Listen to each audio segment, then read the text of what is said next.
Assalamualaikum warahmatullahi wabarakatuh.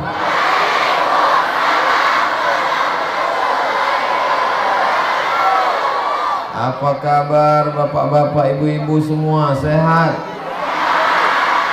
Mudah-mudahan yang hadir ini semuanya diakui sebagai umat Nabi Muhammad SAW.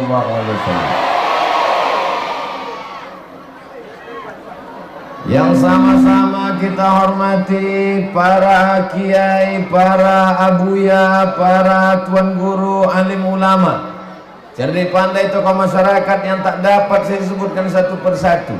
Insya Allah semuanya dimuliakan Allah Subhanahu wa ta'ala. Amin ya rabbal alamin. Hari ini saya diberikan kehormatan untuk memberikan tausiah pada peringatan haul yang ke-26 tahun Syekh Zakaria bin Haji Muhammad Zain. Hala yahulu haulan, artinya haul. Kalau dalam membayar zakat ada nisab, ada haul. Artinya sudah setahun lamanya emas ini disimpan seberat 85 gram, maka dikeluarkan zakatnya 2,5%. Begitu juga dengan ulama yang meninggal dunia, 1 tahun meninggal haul, 2 tahun meninggal haul. Maka pada kesempatan ini kehadiran berkumpulnya kita bersama memperingati haul yang Memang kalau belum makan payah ingat. Yang ke-26. Apa yang bisa kita ambil pelajaran? Yang pertama, pelajaran yang bisa kita ambil, ada orang sudah meninggal dunia tapi bisa mengumpulkan orang hidup. Tapi ada manusia masih hidup membuat orang hidup tidak bisa bersatu. Betul? Syekh Zakaria sudah meninggal 26 tahun tapi bisa mengumpulkan kita berbagai macam ragam bentuk manusia, laki-laki, perempuan, yang tua, yang muda, yang santri, yang ulama, yang pejabat, yang rakyat jelata, yang pakai jilbab berwarna-warni, baik yang sudah lunas pun masih kredit.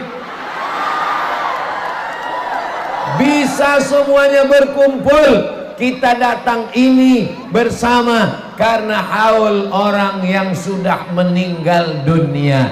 Jadi kalau ada orang mengatakan untuk apa dibuat haul, haul itu bid'ah, haul ini, maka kalau ada orang membid'ahkan haul, membid'ahkan maulid nabi, membid'ahkan nuzul Quran, membid'ahkan halal bihalal, membid'ahkan Isra Mi'raj, membid'ahkan nisfu Sya'ban, tidak usah dilawan, tapi buat aja terus sampai dia capek, akhirnya darah tingginya kumat dan mati mendadak.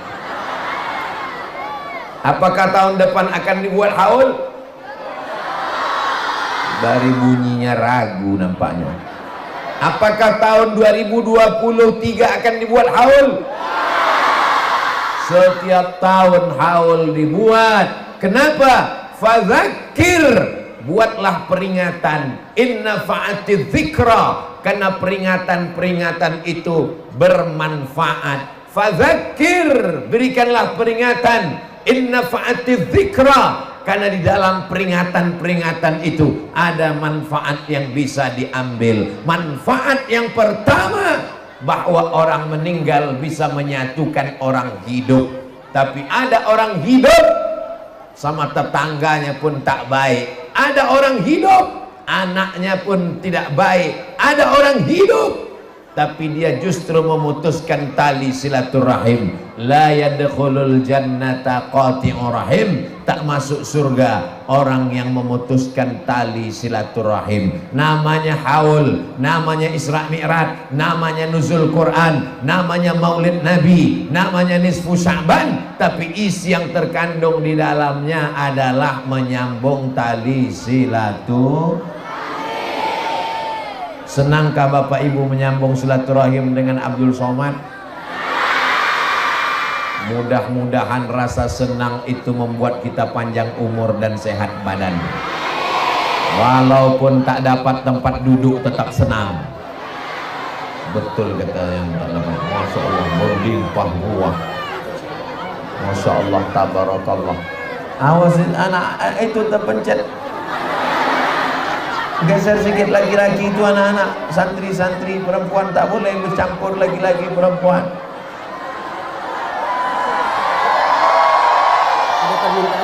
Ada podium. Apa? Ada permintaan untuk siapa ke podium? Nampaknya saya pun podium saya mau diambil juga ini.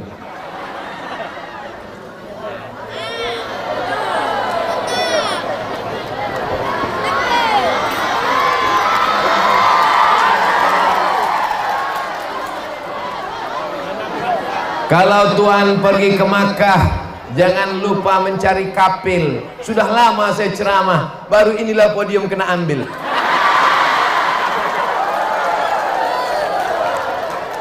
Bapak Ibu yang dimuliakan Allah Subhanahu wa taala, yang pertama pelajaran yang dapat diambil bahwa ada orang sudah meninggal dunia tapi bisa menyatukan kita bersama. Tapi ada manusia yang masih hidup sehat walafiat. Orang yang hidup justru dibuatnya tunggang langgang lintang pukang. Betul. Mudah-mudahan kita nanti walaupun sudah meninggal dunia bisa menyatukan anak cucu, santri-santri yang masih hidup di atas dunia ini, insya Allah, mengikut jejak yang dilakukan oleh Tuan Guru, Tuan Syekh Kiai Haji Zakaria bin Haji Muhammad Zain. Ini poin yang pertama. Poin yang kedua, apakah hubungan kita dengan Tuan Syekh Zakaria sudah putus dengan meninggalnya beliau? Untuk almarhum Syekh Zakaria bin Haji Muhammad Zain, Al-Fatihah. A'udzubillahi minasyaitonirrajim. Bismillahirrahmanirrahim. Alhamdulillahirabbil alamin arrahmanirrahim maliki yaumiddin. Iyyaka na'budu wa iyyaka nasta'in. Ihdinas siratal mustaqim. Siratal ladzina an'amta 'alaihim ghairil maghdubi 'alaihim waladdallin. Amin. Kira-kira Fatihah yang kita kirim tadi sampai apa tak sampai? Buktinya mana? Nanti kalau ada orang yang nantang, apakah Fatihah yang kita kirim untuk orang meninggal dunia itu sampai? Maka katakan sampai. Kalau dia nanya buktinya mana? Nanti kalau kau mati, ku kirim Al-Fatihah, minta nama lengkap dan alamat. Kalau tak sampai, cepat-cepat kasih kabar. Oh, ini mana bisa? Ini mesti pakai dalil. Ketika Nabi Muhammad SAW lewat di suatu makam, Nabi mengucapkan salam, Assalamualaikum ya ahlad diyar minal mu'minin wa inna insyaallah bikum lahiqun yarhamullahul mustaqimina wal mustakhirin nas'alullah lana wa lakumul afiyah. Apakah Bapak Ibu di sini kalau lewat di pemakaman ada kuburan mengucapkan salam? Bacaan panjangnya, tarik satu napas, Assalamualaikum ya ahlad diyar minal mu'minin wa inna insyaallah bikum lahiqun yarhamullahul mustaqimina wal mustakhirin nas'alullah lana wa lakumul afiyah. Tapi kami diajarkan doa yang pendek aja Pak Ustadz. Assalamualaikum ya ahlal kubur. Boleh, itu namanya salam minimalis. Bagi yang hafal, baca yang panjang. Kalau tak hafal, pas lewat di kubur, gerak-gerakkan aja mulut. Assalamualaikum. Salam ada 3. Salam yang pertama wajib dijawab. Ketika Abdul Somad mengucapkan salam, tadi semua menjawab Assalamualaikum warahmatullahi wabarakatuh.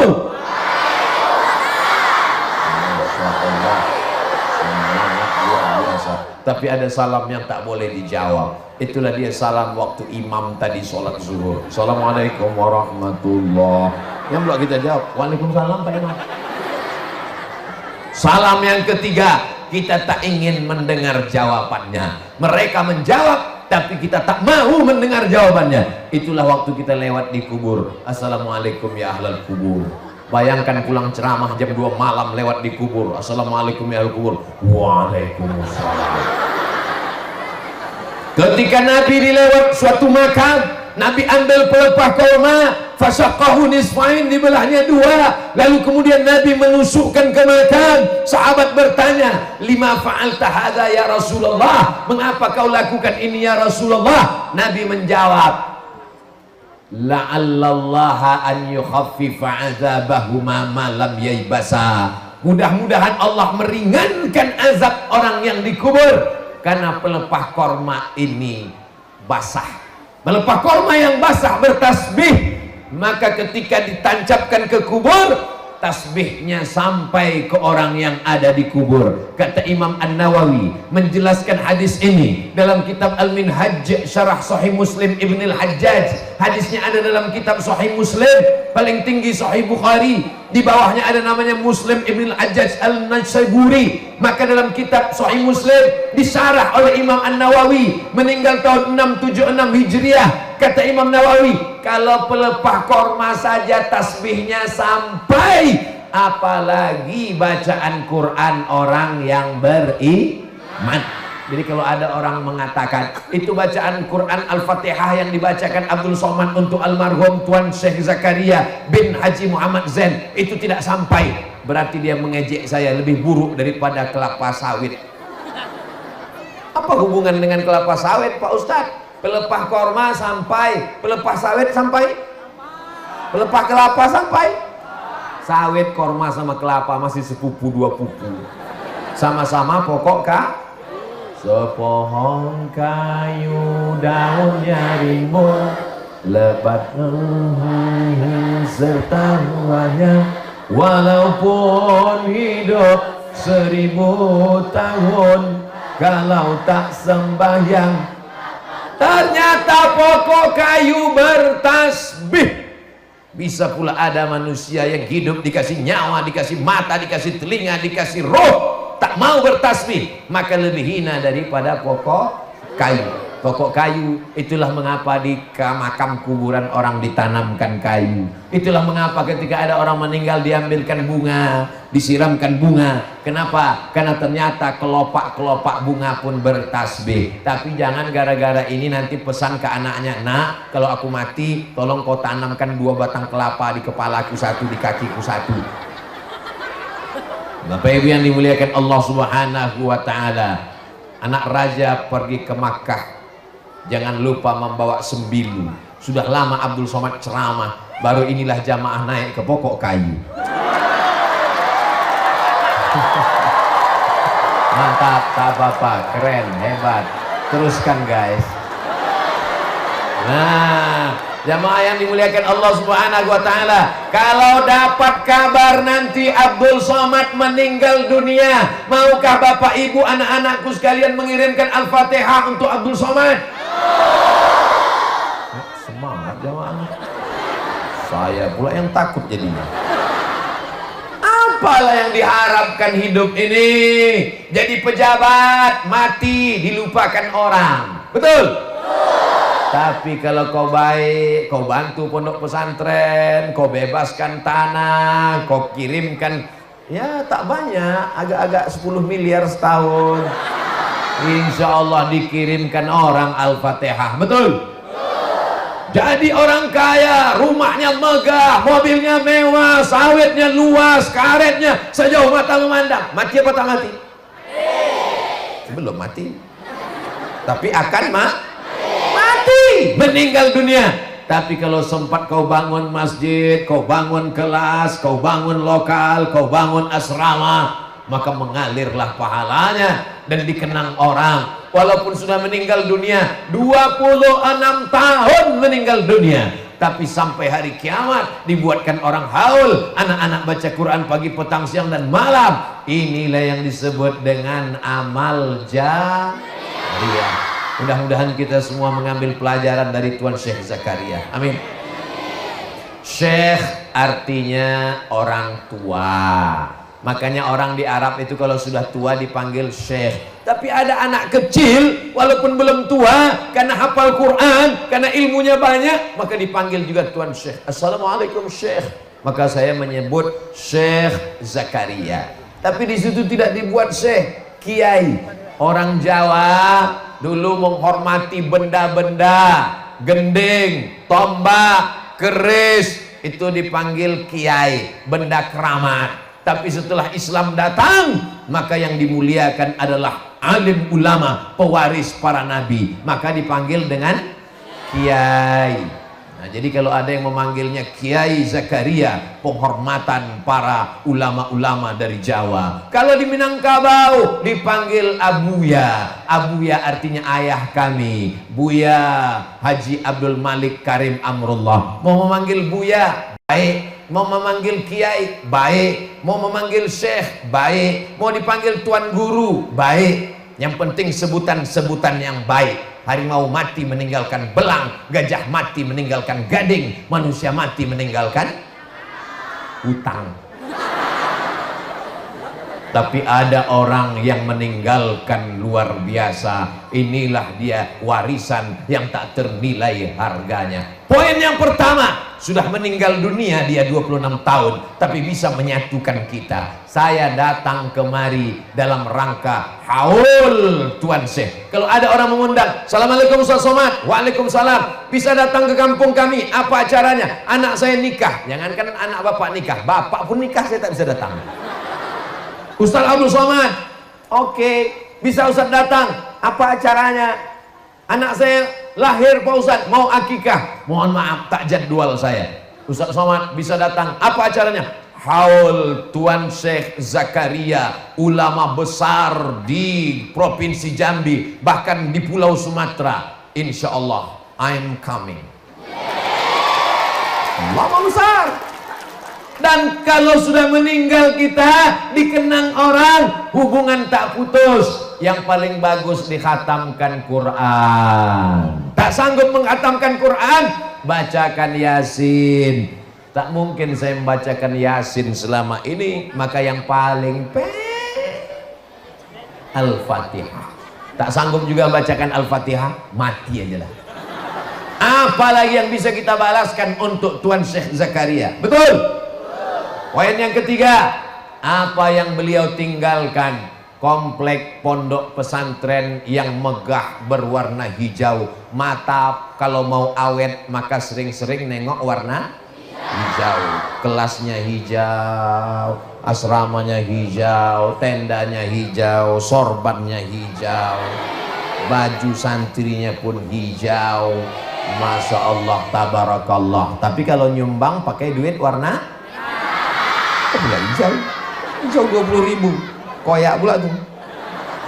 Nah, itu kata Imam Abu Hamid Al-Ghazali, mata kalau mau awet sering-sering menengok warna hijau. Makanya nanti kalau saya ceramah mata saya agak lama kemari, jangan salah, jangan ada fitnah. Ini difitnah, ini Ustaz Somad ini lama-lama nengok ke sana gatal deh nih. Jamaah yang dimuliakan Allah Subhanahu wa taala, maka membangun pondok pesantren bisa membuat orang hidup kekal abadi. Betul? Di Pulau Jawa ada namanya Hadratus Syekh Hasim Asy'ari, sudah meninggal tahun 1947, tapi sampai hari ini namanya tetap kekal abadi. Kenapa? Karena ada pesantren Tebu Ireng di Jombang. Betul? Di Sumatera Barat sudah meninggal dunia, namanya Tuan Syekh Inyak Canduang Syekh Sulaiman Ar-Rasuli, tapi sampai hari ini namanya kekal abadi. Kenapa? Ada pesantren Candung, saya pernah tausiah di sana. Ada seorang ulama di Yogyakarta, itulah dia Kiai Munawir, pesantren Krapyak, penghafal Quran, sudah meninggal dunia, tapi orangnya tetap kekal abadi. Kenapa? Karena pesantren Al-Munawir Krapyak. Begitu juga dengan Yambu Al-Quran di Kudus, sudah meninggal dunia, tapi sampai hari ini masih tetap kekal abadi. Karena itu kalau mau kekal abadi, bangunlah pesantren. Hai para santri-santri sekalian, nanti kalau kalian tamat pesantren, siapkah kalian membangun pondok pesantren? Amin. Mudah-mudahan kalian menjadi orang yang kaya raya. Amin. Mudah-mudahan sawit kalian sejauh mata memandang. Amin. Mudah-mudahan kebun karet kalian sampai 7 keturunan. Amin. Saya nih Pak Ustadz keturunan orang kaya, bapak saya kaya, datuk saya kaya, moyang saya kaya, 7 turunan kaya. Kau kenapa miskin? Aku yang ke-8. Bapak Ibu yang dimuliakan Allah Subhanahu wa taala, ditinggalkan harta benda, habis dibagi-bagi. Istri mengambil 1/8 kalau ada anak, tidak ada anak diambil 1/4. Suami mengambil 1/4 kalau ada anak, tidak ada anak mengambil 1/2. Kalau harta ibu 2 miliar, amin. Meninggal ibu, maka harta ibu diambil suami, tak ada anak, 1 miliar diambilnya. Kalau sudah ibu meninggal, dipegangnya di tangan 1 miliar. Kira-kira untuk apa, Pak? Takut. Bapak Ibu yang dimuliakan Allah Subhanahu wa taala. Tapi kalau yang ditinggalkan pondok pesantren, tanahnya wakaf, la yuhabu, tak bisa dihibahkan, wala yuba'u, tak bisa diperjualbelikan, wala yurasu, tak bisa diwariskan. Inilah yang akan kekal abadi sampai hari kiamat. Amin. Belum lagi azan subuh berkumandang, anak-anak sudah bangun jam 4 sholat tahajud, jam 5 sholat subuh. Habis itu mereka baca Quran sampai terbit matahari. Setelah itu mereka melaksanakan sholat sunat isyraq 2 rakaat. Setelah itu mereka mandi, sarapan, masuk kelas sampai zuhur. Selesai zuhur mereka masuk lagi belajar pelajaran agama sampai asar. Dari asar ke maghrib mereka berolahraga supaya sehat. Habis sholat maghrib ke isya mereka membaca Al-Quran. Habis isya membaca kitab sampai jam 10 malam. Dari jam 10 sampai jam 4 mereka tidur lagi. Maka 24 jam mengalir pahala ke tempat makam kubur kita. Punya harta yang banyak, tinggal hanya menjadi kenangan semata. Itu rumah besar orang kaya dulu. Itu pejabat tinggi hebat, orang hebat dulu. Sekarang hanya menjadi santapan cacing tanah. Betul? Tapi kalau ulama meninggalkan pesantren, para santri ke ujung dunia menyebarkan dakwah Islam, man dalla ala khairin, siapa yang menyampaikan kebaikan, falahu mithlu ajri fa'ilihi, maka dia mendapatkan pahala seperti orang yang melakukannya. Nampaknya Abdul Somad datang tausiah, ceramah, tapi sesungguhnya Abdul Somad datang mengambil pelajaran dari Tuan Syekh Zakaria bin Muhammad Zain. Walaupun sudah meninggal dunia 26 tahun yang lalu, tapi tetap dapat kita ambil pelajaran. Pulang dari sini, Abdul Somad membawa pelajaran berharga. Doakan supaya Abdul Somad sebelum mati bisa bangun masjid, sebelum mati bisa bangun pesantren. Sebelum mati orang ingat, sesudah mati pun orang ingat. Kalau mau menengok karomah orang, jangan tengok waktu hidup, tapi tengoklah setelah meninggal dunia. Karena banyak orang hidup disanjung-sanjung, dimuliakan, dihormati, tapi setelah meninggal dunia dilupakan, tak dikenang lagi. Tapi almarhum sudah meninggal dunia, orang tetap datang melimpah ruah sampai tak nampak ujungnya entah di mana. Luar biasa. Kalau ada orang datang karena mau duduk di karpet, yang tak dapat karpet pasti pulang merajuk. Kalau ada orang datang karena mau dapat tenda, yang kepanasan pasti pulang. Tapi Masya Allah, yang tak dapat tenda, yang dapat tenda, yang dapat karpet, yang tak dapat karpet, semuanya hadir melimpah ruah, luar biasa, dan biasa di luar. Pelajaran yang keempat, apa yang bisa diambil? Bahwa Tuan Syekh tidak hanya duduk di rumah menunggu ilmu datang. Syekh Zakaria belajar ke Kedah. Tahu Kedah?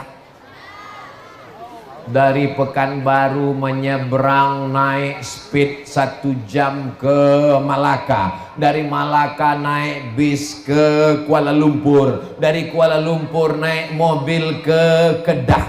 Bayangkan itu jauhnya. Sekarang saja pun Kedah itu jauh, apalagi zaman dulu. Naik kapal tongkang kayu, menyeberang hutan jalan kaki sampai beliau ke Kedah. Di Kedah beliau belajar kepada salah seorang ulama besar dari Kelantan, namanya Tok Kenali, salah satu dari wali Allah yang dari Masjidil Haram menyebarkan Islam. Lalu kemudian setelah belajar berbagai macam ilmu, bisa bahasa Arab, nahwu, sharaf, balaghah, ma'ani, bayan, mantik, mereka tidak cukup ilmu hanya sampai di Kedah. Beliau pun pergi ke kota Makkah Al-Mukarramah. Sampai di Makkah dia belajar kepada ulama Makkah. Di antara ulama yang beliau jadikan guru adalah ulama besar Nusantara yang pernah menjadi imam di Masjidil Haram. Sekarang kalau kita tanya, siapa imam Masjidil Haram? Syekh Abdurrahman Subes. Siapa imam Masjidil Haram? Syekh Suraim. Siapa imam Masjidil Haram? Syekh Mu'akkili. Siapa imam Masjidil Haram? Syekh Bandar Balilah. Dulu orang Nusantara bangga punya imam besar Masjidil Haram bernama Syekh Ahmad Khatib Al-Minkabawi, meninggal tahun 1916,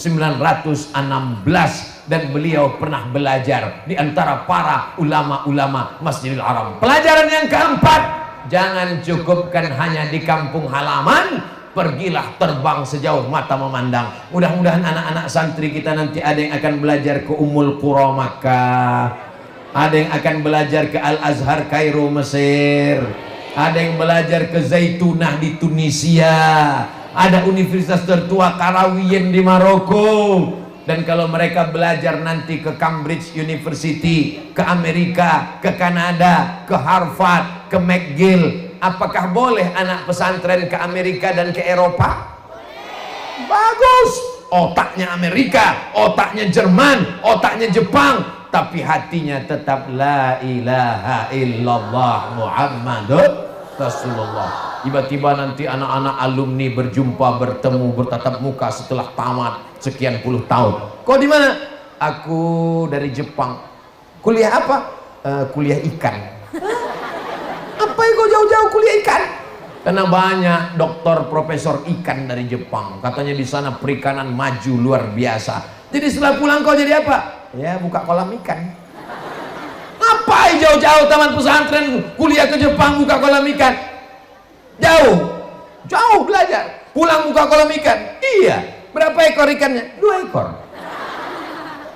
Memang 2 ekor, tapi panjangnya 15 meter. Ekspor impor, 1 bulan 3 kontainer. Maju ekonominya, luar biasa kemajuannya. Yang bangga siapa kalau bukan kita semua? Betul? Ada di antara anak-anak perempuan ini yang akan jadi dokter spesialis. Amin. Belum lagi disuntiknya pasien sudah sehat duluan. Begitu dia masuk ke dalam ruang ICU, tertulis di pintu ICU. ICU, you don't see me. Aku bisa menengokmu, kau tak bisa menengok aku. Kenapa pasien tak bisa menengok? Matanya terpejam karena sudah dekat malaikat maut. Mati. Begitu ibu dokter dari tamat pesantren masuk, dibacakannya ayat, Masya Allah, Bismillahirrahmanirrahim, Yasin. 2 kemungkinan, yang sehat makin sehat, yang mati langsung mati. Orang yang mau mati itu kesulitan. La tuqra'u fi amrin asirin. Dibacakan surat ini perkara-perkara yang sulit, yang susah, yang payah, illa yassarahullah, maka dimudahkan Allah Subhanahu wa taala.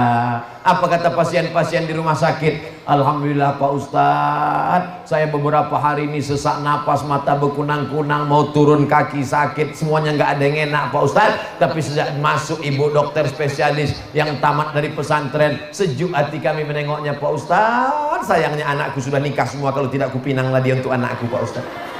Bapak Ibu yang dimuliakan Allah Subhanahu wa taala, anak pesantren tidak boleh hanya cukup tamat pesantren, tapi mesti melanjutkan pendidikannya, jauh terbang sejauh mata memandang. Tapi di hari petang dia akan pulang mengikut langkah Syekh Zakaria bin Muhammad Zain. Amin. Man salaka tariqan, siapa yang melewati suatu jalan, yaltamisu fihi ilman, di jalan itu dia mengambil ilmu, sahalallahu lahu bihi tariqan ilal jannah, maka dimudahkan Allah jalannya menuju surga. Cuma di zaman Tuan Guru dulu tidak lagi macam orang sekarang. S1, habis S1 S2, habis S2 S3, habis S3 postdoktoral, habis itu S teler, S cendol, S Bandung. Zaman tuan saya dulu dia hatam kitab, dari mulai kitab yang kecil matan Abi Suja, matan Takrib, naik ke atas Fathul Qarib, naik ke atas Kifayatul Akhyar, naik ke atas I'anatul Talibin, naik ke atas Al-Mahalli, baru baca kitab yang besar Al-Majmu' Syarah Muhazzab, hatam mazhab Syafi'i, dibacanya pula mazhab Hanafi, mazhab Maliki, mazhab Hambali untuk membandingkan mazhab. Maka ulama-ulama dulu, maka selesai kitab-kitab ini dia bahas. Beda sama orang sekarang, S1, S2, S3 suruh baca kitab belepotan.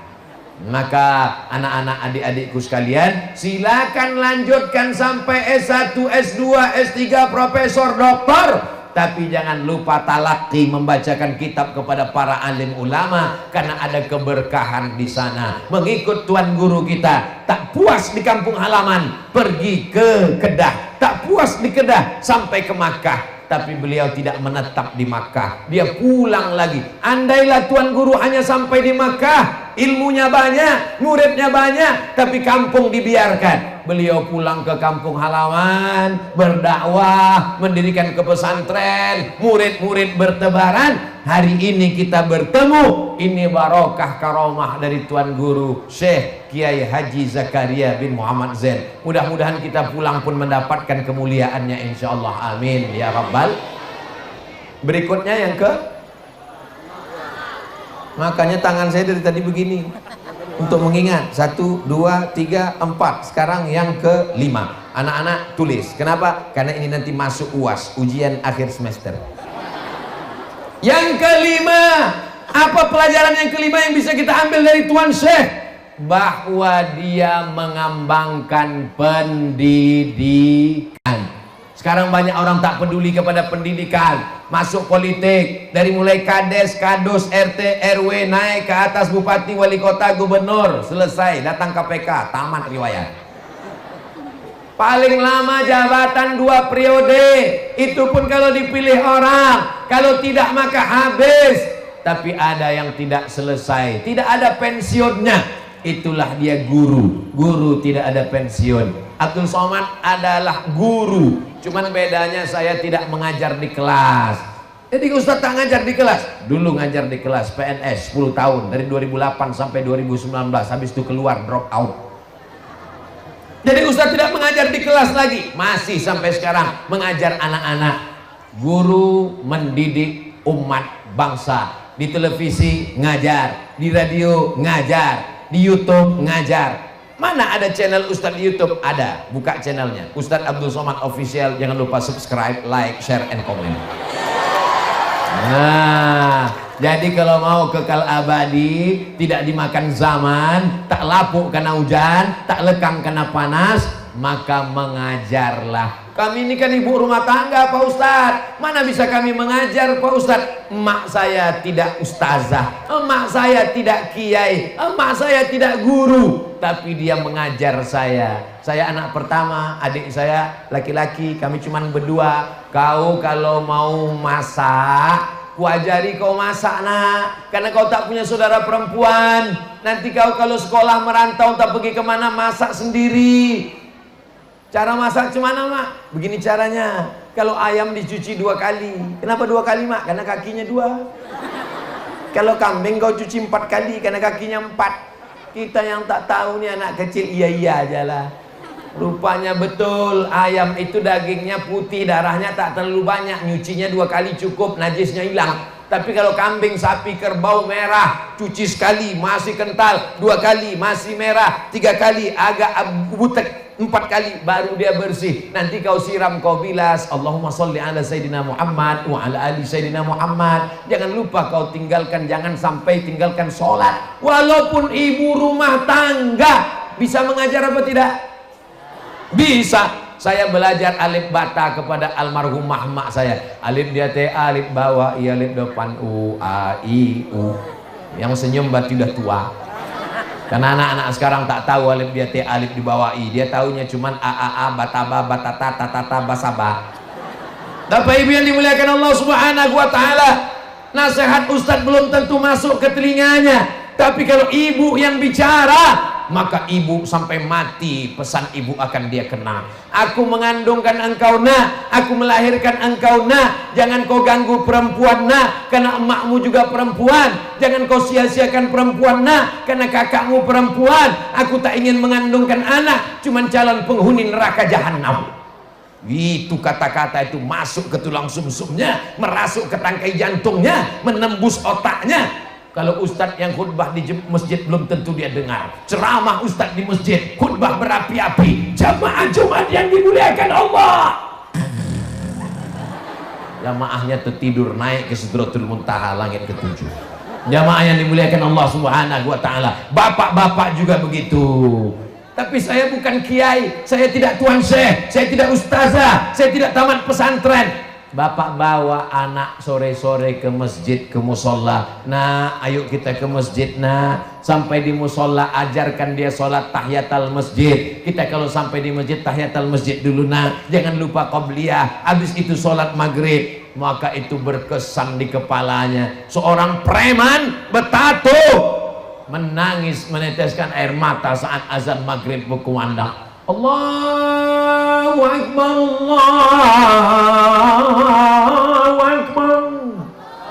Menetes air matanya. Kenapa bapak menangis? Tiba-tiba saja aku terkenang, ayahku dulu menenteng tanganku pada saat sore maghrib kami menyeberang sungai, dibawanya aku ke musola. Saat itu hari ini aku lupa bahwa aku seorang anak. Lalu dia mengambil wudhu dan bertaubat karena mengenang ayahnya. Tapi anak-anak ini tidak bisa main tunjuk-tunjuk saja. Pergi sholat, sholat. Bapak tak sholat, bapak udah dewasa. Anak-anak ini tidak bisa main tunjuk. Pergi ngaji. Emak tak ngaji, emak sudah pensiun. Kita mesti terjun langsung. Ibunya mengajarkan anaknya berbaju panjang, berbaju kurung, jilbab panjang, maka baju ibunya juga panjang. Itu sudah pendidikan luar biasa. Jangan sampai bapaknya menasihati anaknya, tak boleh membuka aurat nak, kita sudah dewasa. Bapaknya yang ngasih tahu celananya pendek.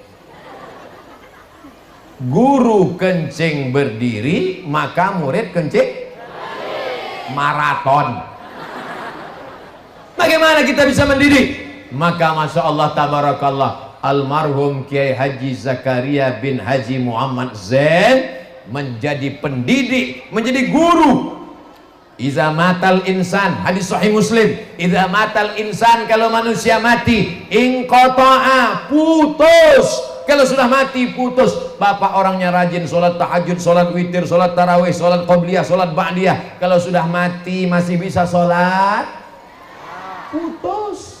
Ibu rajin bukan main, malam Jumat baca surat Al-Kahfi, baca surat Yasin, baca surat Al-Waqi'ah, baca macam-macam. Setelah meninggal dunia putus. Tapi ada yang tetap mengalir. Waladun salihun, alhamdulillah anaknya soleh. Ilmun yuntafa'u bih, ilmu yang bermanfaat. Shadaqatun jariyah, pilihlah antara yang tiga. Anak kau soleh, anak saya tiga Pak Ustadz. Yang pertama sakau, yang kedua error, yang ketiga koruptor. Apalagi yang mau diharapkan? Kalau tiga-tiga tak ada, masih ada satu ilmu yang bermanfaat, ngajar. Tapi saya ini bisnismen. Silakan kau bisnismen, tapi ambil satu pelajaran supaya jangan lupa. Pelajaran tafsir Al-Quran, surat-surat pendek dari wadduha, sehingga anak-anak membaca ayat dia tahu maknanya. Wadduha, demi waktu duha. Wallaili idza saja, ketika malam sudah datang menutupi siang. Ma wadda'aka rabbuka wa ma qala, Tuhanmu tidak meninggalkanmu dan tidak menyia-nyiakanmu. Maka itu merasuk ke dalam hatinya. Saat dia membacakan ayat itu, maka senanglah hatinya. Akhirnya diamalkan oleh anaknya, diamalkan oleh cucunya, diamalkan oleh cicitnya, diamalkan masyarakat. Sampailah hari ini. Ini pelajaran yang amat sangat bermakna. Mudah-mudahan kita semuanya menjadi pendidik, insya Allah. Anak-anakku yang perempuan siap menjadi pendidik? Anak-anakku yang laki-laki siap menjadi pendidik?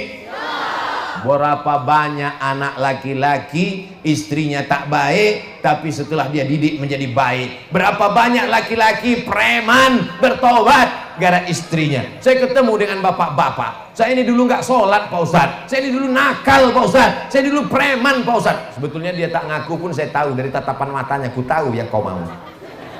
Gimana ceritanya bapak tobat? Saya ini tobatnya Pak Ustadz gara-gara suami saya bicara di kamar pas mau tidur. Bang, nanti kalau abang mati gimana? Bang, kalau abang mati gimana? 5 kata. Bang, kalau abang mati gimana? Jadi suami ibu yang belum sholat, yang masih main gapri, yang masih main judi, nanti pulang tanya dia, Bang, kalau abang mati nanti gimana? Abang, aku mati kau bahas, kata dia. Maka ternyata terngiang-ngiang di kepalanya pas mau tidur malam. Nanti kalau abang mati gimana?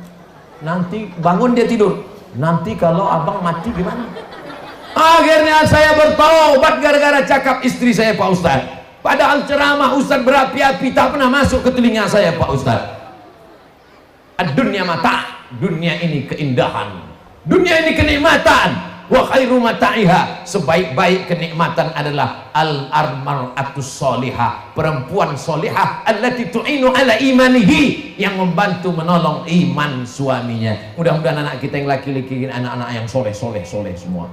Anak-anak yang perempuan ini pula anak-anak yang solihah semua. Kenapa? Karena mereka dikandung, dididik, dibesarkan oleh orang-orang yang solawat, ahli solawat, banyak bersolawat. Sejak mengandung, melahirkan, menyusukan, membesarkan, diiringi dengan solawat. Sallallahu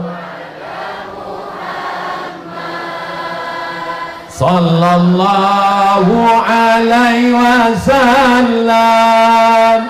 Sallallahu Muhammad sallallahu alaihi wasallam. Ya Nabi salam alaika, ya Rasul salam alaika, ya Habibi alaika, salawatullah alaika. Almarhum lahir tahun 1905, meninggal tahun 1996. Jadi kalau begitu meninggal umurnya berapa? 91 tahun, guys. Umur umat Nabi Muhammad baina sittin wa sab'in. Umur umatku nanti antara 60, 70, 60, 70. Tapi ada yang dilebihkan. Ternyata Tuan Syekh Zakaria termasuk umat Nabi Muhammad yang dilebihkan. Lebihnya bonusnya tak tanggung-tanggung. 20 tahun, 60, 70, 80, 90 tahun. Ada yang mau hidup sampai umur 90 tahun? Gimana mau 90 tahun? 40 tahun aja udah sesak napas. Judul lagunya Setengah Napasku Pergi. Saya kebetulan reuni sama kawan-kawan sudah tamat SMA 20 tahun yang lalu. Tamat tahun 96, bertemu tahun 2016. Berarti sudah 20 tahun jumpa. Begitu jumpa sudah 20 tahun. Dulu cantiknya bak bunga yang harum semerbak kembang merekah. Begitu 20 tahun tak jumpa, sedih nengoknya. Tak usah disebutkan lagi. Tamat SMA 20 tahun, 20 tahun tak jumpa berarti umur 40. Ketika umur 40, pertanyaannya mulai, kau sakit apa sekarang? Aku encok. Kau jantung koroner, kau diabetes mellitus, kau asam urat, kau aku semuanya. Komplikasi. 30 tahun tak jumpa, umur 50 langsung surat dokter datang. Kau sekarang penyakitnya apa? Umur 50 tahun sudah mulai tanya-tanya penyakit. Aku sekarang ini itulah. Tak jelas lagi apa yang ku tengok. Kadang-kadang ku sapa rupanya bini orang. Mata sudah mulai kabur. Umur 60 berjumpa. Pertanyaannya sudah, kubur si Anu di mana? Kubur si Fulan di mana? Umur 80 tahun jumpa, suara sudah mulai pelan sambil berbisik, kau pakai pempes merek apa? Orang sekarang penyakitan, padahal makanannya sama. Orang dulu makan nasi atau makan roti? Makan nasi. Orang sekarang takut makan nasi. Saya sudah banyak tuh tengok, asal ngambil nasi saya sendok aja. Bapak nggak makan nasi, diabetes meletus. Ibu nggak makan nasi, tidak boleh banyak-banyak gula Pak Ustadz. Makanan sudah terhidang, kepiting ada, udang ada, sotong ada, cumi ada, daging ada, kambing ada, sapi ada. Pas ditanya, Bapak nggak makan? Kenapa nggak makan? Makanan saya belum datang. Makanannya apa? Kentang rebus nggak pakai garam. Kalau kebetulan yang saya ceramahkan ini penyakitnya ada, kalau kebetulan nasibnya sama macam yang saya ceramahkan, syarat mendengar ceramah Abdul Somad, jangan tersinggung. Karena ada beberapa orang tersinggung, pulang berkunang-kunang langsung mati. Tapi Tuan Syekh, karena wudhunya, karena tahajudnya, karena riyadhahnya, karena puasa sunatnya, badannya sehat. Itulah yang dikatakan Nabi Muhammad SAW. Siapa orang yang paling baik? Mantala umruhu, panjang umurnya, wahasuna amaluhu, baik amalnya. Umurnya panjang 91 tahun, amalnya baik, dikenang orang. Mudah-mudahan kita bisa seperti itu. Amin. Dari bunyi aminnya macam tak yakin, macam-macam marah. Payah betul ceramah Ustaz Somad nih. Ada pula orang umurnya panjang tapi amalnya tak baik. Pagi main gaple, siang mabuk, malam sakau. Amal tak baik. Na'udzubillah. Ada pula orang sudahlah umurnya pendek. Berapa umur Syanu kemarin waktu meninggal? 17 tahun Pak Ustadz. Meninggalnya kenapa? Mabuk, naik motor, nabrak tiang listrik. Ada orang umurnya 17 tahun meninggal, hafal Quran, baik apa tak baik? Baik, tapi dia belum sempat menebarkan kebaikan-kebaikannya. Tapi Tuan Syekh, poin yang keenam, panjang umurnya, baik amalnya. Umur bisakah ditambah? Idza jaa ajaluhum, kalau ajal sudah sampai, la yastakhiruna sa'atan, tak bisa ditunda walau sesaat, wala yastaqdimun, tak bisa dimajukan, tak bisa dimundurkan. Umur bukan isi ulang. Kau pikir air galon? Umur sudah ketetapan Allah Subhanahu wa taala, tapi bisa mengisi umur. Botol sama-sama 600 ml sesuai dengan ceramah Abdul Somad 60 menit, sesuai tertulis di botol 600 ml. Tadi dimulai ceramah jam 2.15, sekarang sudah jam 3:05. Ada waktu 10 menit kita bersama. Kematian memisahkan kita. Maksudnya mati listrik. Bapak Ibu yang dimuliakan Allah Subhanahu wa taala, botol isinya 600 ml bisa ditambah. Saya tanya sekali lagi, botol isinya 600 ml bisa ditambah? Mana bisa? Kalau ditambah tumpahlah dia. Tak bisa ditambah, tapi isinya bisa dirobah supaya harga botolnya mahal. Sama-sama 600 ml diisi air. Kalau botol 600 ml isi air berapa harganya? 5.000. Tapi kalau diisi bensin, jangan solar, solar payah sekarang. Kalau diisi bensin 20.000. Kalau diisi zam-zam 30 juta, ongkosnya naik pesawat. Kalau diisi madu, satu botol madu yang asli, payah madu asli sekarang Pak Ustadz. Kalau mau ngetes madu asli bawa pulang ke rumah. Kalau istri marah, asli. Nama yang dimuliakan, mau tepuk tangan mereka. Hati-hati, itu tanda marah. Artinya apa? Umur kita tak bisa ditambah, tapi kualitasnya bisa ditambah. Paham? Ngerti? Bisa dijelaskan? Walaupun umur kalian anakku hanya 30 tahun, tapi kalau kalian hafal Quran, bisa baca kitab, mengajar anak-anak, lebih berkualitas. Maka dengan silaturahim umur bertambah, kata Nabi Muhammad SAW. Bukan kata saya, Man ahabba ayyusatalahu fi rizqihi, siapa yang mau lapang rezekinya, wa yunsa'alahu fi atharihi, mau panjang umurnya. Maksud panjang umur di sini adalah barokah umurnya, berisi, berkualitas. Maka kalau mau murah rezeki panjang umur, falyasil rahimahu, hendaklah selalu sering-sering menyambung tali silaturahim. Yang sudah puasa hari ini angkat tangan. Belum ada puasa. Saya sangka tadi puasa.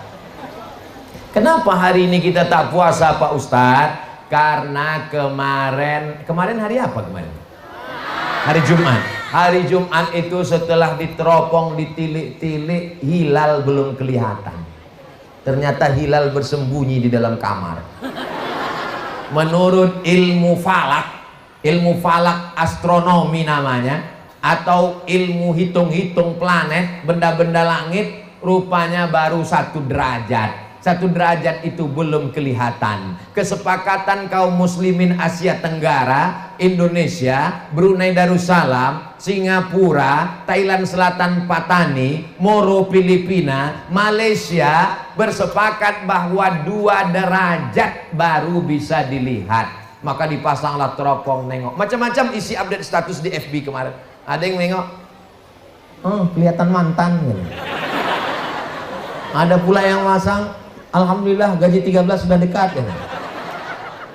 Padahal tujuan teropong melaksanakan sunnah Nabi Muhammad sallallahu alaihi wasallam. Sumu li ru'yatih, berpuasalah kamu besok kalau hari ini nampak anak bu. Apakah hari ini kita masih perlu menengok anak bulan? Tidak. Kenapa tak perlu hari ini menengok anak bulan? Karena hari ini sudah 30 Sya'ban. Yang perlu ditengok itu tanggal 29 hari Jumat. Kalau tanggal 29 nampak anak bulan, berarti bulan Sya'bannya 29, maka puasa hari ini. Tapi kalau tanggal 29 tak nampak anak bulan, maka genapkanlah Sya'ban 30 hari, maka kita berpuasa esok hari. Jelas? Mana tahu nanti ada yang bertanya, apa ceramah Ustaz Somad tadi? Entah apa-apa, aku pun tak ingat kali, panas sekali tadi. Jadi tak ada dia cerita tentang masalah puasa hari raya. Pokoknya umat Islam sedunia sepakat bahwa puasa jatuh pada tanggal 1 Ramadan. Udah selesai. Betul kan? Tidak ada ikhtilaf. Nah itu kalau mau kalau susah menjelaskannya macam penjelasan tadi. Sebetulnya tadi udah dijelaskan Ustaz Abdul Somad, jelas detail. Ada kata dia tentang anak bulan 1 derajat, 2 derajat. Tapi kesimpulannya tidak ada ikhtilaf di antara umat Islam sedunia bahwa puasa jatuh pada tanggal 1 Ramadan. Udah selesai. Lalu kemudian nanti malam kita pun beramai-ramai ke masjid. Habis sholat isya, Bilal pun mengumandangkan Subhanal Malikil Ma'bud, Subhanal Malikil Mawjud, Subhanal Malikil Hayyil Ladzi la yanamu wa la yamutu wa la yafutu abada. Subuhun Quddus Rabbuna wa Rabbul Malaikati Warruh. Allahumma salli ala Sayyidina Muhammad. Nampaknya jamaah belum datang banyak. Allahumma salli ala Sayyidina wa Habibina wa Syafi'ina wa Maulana Muhammad. Baru agak banyak datang. Barulah dilaksanakan sholat tarawih. Dari mulai zaman Tuan Syekh Zakaria kita sholat tarawih, sampailah beliau meninggal 26 tahun meninggalkan kita tetap sholat tarawih. Nanti malam sholat tarawih? Alhamdulillah banyak juga ibu-ibu tak sholat tarawih. Pas ditanya, ibu gak sholat tarawih? Di rumah juga ibadah Pak Ustaz. Ibadah ibu apa? Ini kolak 3 mangkok belum habis. Bapak Ibu yang dimuliakan Allah Subhanahu wa Ta'ala, pada kesempatan yang baik dan mulia ini saya ingin mengucapkan selamat menjalankan ibadah Ramadan 1443 Hijrah. Mudah-mudahan Ramadan kita ini lebih berkualitas dari yang tahun lalu. Jadikan Ramadan ini seolah-olah Ramadan yang terakhir. Tahun depan masih ada Ramadan? Masih. Tahun 2024 ada Ramadan? Pilpres Tahun 2025 masih ada Ramadan? Ada. Tapi adakah yang menjamin bahwa kita masih hidup tahun depan? Tak ada. Saya insya Allah masih ada. Cuman Bapak Ibu kan nggak ada jaminan. Pede kali Ustaz. Kita baca dulu apa surat. Jangan-jangan pengumuman juara 1 menang Lailatul Qadar.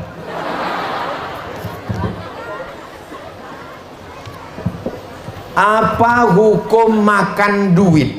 Mana bisa? Makanya kalau membaca itu jangan sepotong-sepotong.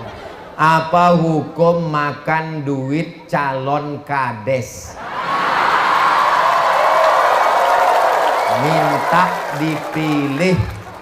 Minta dipilih jadi kades, alasan ganti upah kerja. La'ana Rasulullah sallallahu alaihi wasallam ar-rashi wal murtashi. Yang menyogok, yang disogok kena laknat dua-duanya. Jelas? Yang menyogok supaya dipilih, yang menerima sogok. Jadi kalau Ustaz Somad dikasih mereka sogok, mau Ustaz terima? Tengok dulu berapa.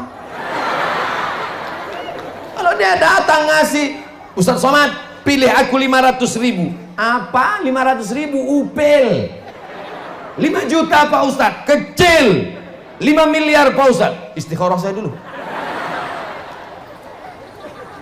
Betapa murahnya neraka jahanam kau tawar dengan 5 miliar. Laknat artinya ba'idun anir rahmah, jauh dari rahmat dan kasih sayang Allah Subhanahu wa taala. Diambil duit sogok kades 200.000, dibawa pulang ke rumah. Lalu kemudian istri membelikannya beras masuk ke rice cooker, dituangkan air, ditutup, lalu kemudian dimakan. Pas mau dimakan rupanya masih air, lupa mencet tombol. Lalu kemudian nasinya disuap, dibacakan doa, Allahumma barik lana fima razaqtana wa qina azabannar. Amin. Ternyata yang dimakan itu nasinya halal apa haram? Nasi kok haram, bukan babi. Ini kan nasi kok haram, bukan aininya, bukan bendanya haram. Nasi dari beras halal, tapi maknawi karena dibeli dari uang sogok. Lalu kemudian dimakan. Ayyuma lahmin, sepiring nasi berubah menjadi setetes darah. Ayyuma lahmin, setiap daging di badan. Nabata min haramin, kalau dia tumbuh dari yang haram. Fannaru aulabi, tempatnya api neraka jahanam. Padahal kau dikasih makan halal oleh suamimu, tapi karena ini duit haram, masuk ke neraka jahanam. Tiap hari berdoa, Allahumma ajirna minan nar, Allahumma ajirna minan nar, Allahumma ajirna minan nar, Allahumma ajirna minan nar, Allahumma ajirna minan nar, Allahumma ajirna minan nar, Allahumma ajirna minan nar. 7 kali pagi, 7 kali petang, minta jauh dari api neraka. Masuk neraka gara-gara duit kades. La ilaha illallah. Lalu kemudian sepiring nasi berubah menjadi setetes darah. Darahnya masuk ke jantung. Dari jantung menyembur, darahnya naik ke otak. Otak menjadi hitam gara-gara duit haram. Nasiyatin kazibatin khotiah. Ubun-ubun, pembohong, penipu, pendusta, pembuat dosa. Kalau ada orang berbuat maksiat, yang berbuat maksiat itu kakinya apa otaknya? Kaki yang diperintahkan oleh otak. Itulah mengapa anak kita kadang-kadang nakal. Sesungguhnya bukan kenakalan remaja, tapi kenakalan orang tua yang memberikan duit kades. Lalu kemudian siang dan malam berdoa, Rabbi habli minas sholihin, Rabbi habli minas sholihin. Jadikan anakku anak yang soleh, jadikan anakku anak yang solihah. Doanya tak dikabulkan Allah. Mengapa doanya tak dikabulkan Allah? 4 sebabnya. Mata'amuhu haram, makanannya haram. Malbas masrabuhu haram, minumannya haram. Malbasuhu haram, pakaiannya haram. Wa ghuziya bil haram, disuapkan makanan haram. Kalau udah sempat temakan bagaimana Pak Ustadz? Astaghfirullah Rabbal baraya, Astaghfirullah minal khataya. Apakah cukup dengan istighfar? Tidak. Berapa duit yang kau terima kemarin? 200 Pak Ustaz. Ambil 200 dari dompetmu, keluarkan, serahkan ke fakir miskin, yatim, duafa, minta ampun kepada Allah. Nggak cukup istighfar aja Pak Ustaz? Nggak usah. Mak, berat juga duit kades ini Pak Ustaz. Mudah-mudahan kita selamat dari makan haram. Amin. Sholat berat, ada yang lebih berat. Puasa berat, ada yang lebih berat. Haji berat, ada yang lebih berat. Jihad berat, ada yang lebih berat. Apa itu yang lebih berat? Menolak duit haram. Itu yang paling berat. Betul kan Bu? Tengok mereka mengaku. Kalau suami ibu pulang bawa duit 1 koper, ibu terima apa tidak? Tanya dulu. Ini dari mana Bang? Ini duit dari Sogo. Abang, lebih baik kau bawa di sini duit yang halal walaupun 1 lembar daripada 1 koper yang haram. Kami di rumah ini rela makan sekali sehari. Kami rela tidur beraras koran, tapi jangan tiap hari. Untuk apa kita disediakannya haram? Neraka jahanam tempat kita, di dunia sementara, akhirat selamanya. Maka ibu siap menolak duit haram. Ibu siap menolak duit haram. Takbir. Jangan bawa duit haram Pak. Kalau kebetulan di dompet Bapak ada duit haram, serahkan ke saya sekarang. Jadi kalau kami serahkan ke Ustaz, mau Ustaz serahkan kemana? Saya serahkan ke pembangunan masjid, ke pembangunan musola. Karena duit ini tak boleh dibuang ke laut. Karena ikan pun tak mau makan duit. Ikan sampai sekarang tetap makan cacing. Bapak Ibu yang dimuliakan Allah Subhanahu wa taala, di antara yang terberat, di antara yang berat-berat adalah menolak yang haram. Hebatnya orang Islam ketika sedang berpuasa, dia bukan menolak yang haram, menolak yang halal. Kolak itu halal apa haram? Halal. Cendol itu halal apa haram? Halal. Air putih itu halal apa haram? Halal. Istrinya itu halal apa haram? Halal. Tapi besok siang jam 1 mau dia makan kolak?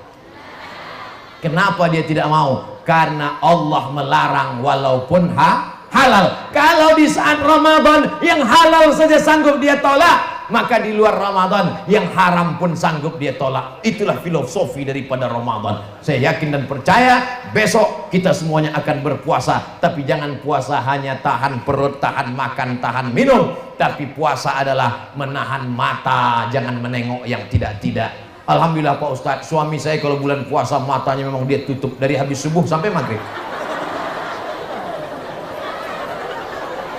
Dia buka matanya pas azan aja Pak Ustadz.